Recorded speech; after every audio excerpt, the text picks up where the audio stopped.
Take one. Oh my God, official. Okay. My name is Danica Robinson. I'm a vintage reseller and stylist based out of Brooklyn, New York. My name is Nova. I'm a sneaker botter and I show people on YouTube how I do it. I started selling on Depop just as a side gig and because I love thrifting so much. The way I would describe my career is part-time botter, full-time content creator.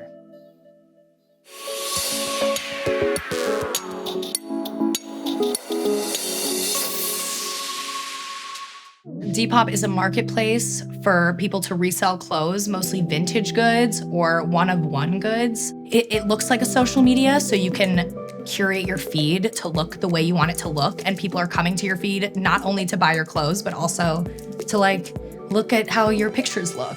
For me, I think Depop is a place where I can express myself. I can turn my passion into a business. I can be in a community where there's people who are doing the same things as me. Okay, this is wild. I would never wear this. And I don't know where someone would wear it too, but it would be sick for a photo shoot. I've had Depop as an app since I was a sophomore in college.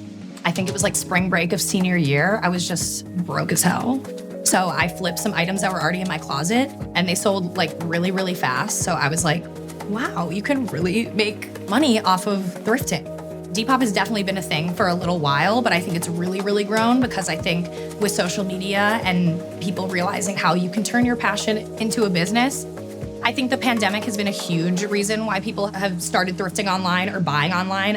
And I think, at least for me, I find therapy and it helps my mental health because I'm able to create and express myself, but also eat and pay my rent. So when you can do all of those things together, I think it's amazing. I love sneakers. I've been a sneakerhead for a really long time. It's an art piece, basically, that you can wear. All right, we have about 8 minutes before the drop. What I'm mainly going to do is just prioritize the websites that sell out. Sellout times would normally be around 20 to 30 seconds. A bot is just a piece of software that automates the checkout process. That way you can try to purchase these sneakers as fast as possible. Right now, for Foot Locker, I have a few thousand tasks, and basically one task is equal to one person trying to get the sneaker. So if I have thousands of them, it's kind of like thousands of people trying to get the sneaker. For most of the sneaker releases that I go for, it's mostly just anything that's guaranteed profit. For example, these sneakers, the resale price is around at least $300. And they retail for $170. So it would be impossible for me not to at least make a return on investment right away. Working for myself definitely isn't what I expected. I knew that being a business owner, I would have to basically work 24/7. But it's a totally different story when you actually put it into practice. And it's impossible to describe unless somebody else has done it themselves. A lot of people have the misconception that, you just buy a bot and then after that, boom, you end up with a wall of shoes, but that is not the case at all. There are a lot of risks involved, and it's possible that you can buy a $5,000 setup and then not be able to get a single sneaker. If Nike makes 100 shoes and 20,000 people want them, whether or not resellers and botters exist, it's still gonna be a very, very tough time to be able to buy these shoes. And the people who are equipped to buy them, the people who learn how these automated software works, they are the people who are most likely to get them.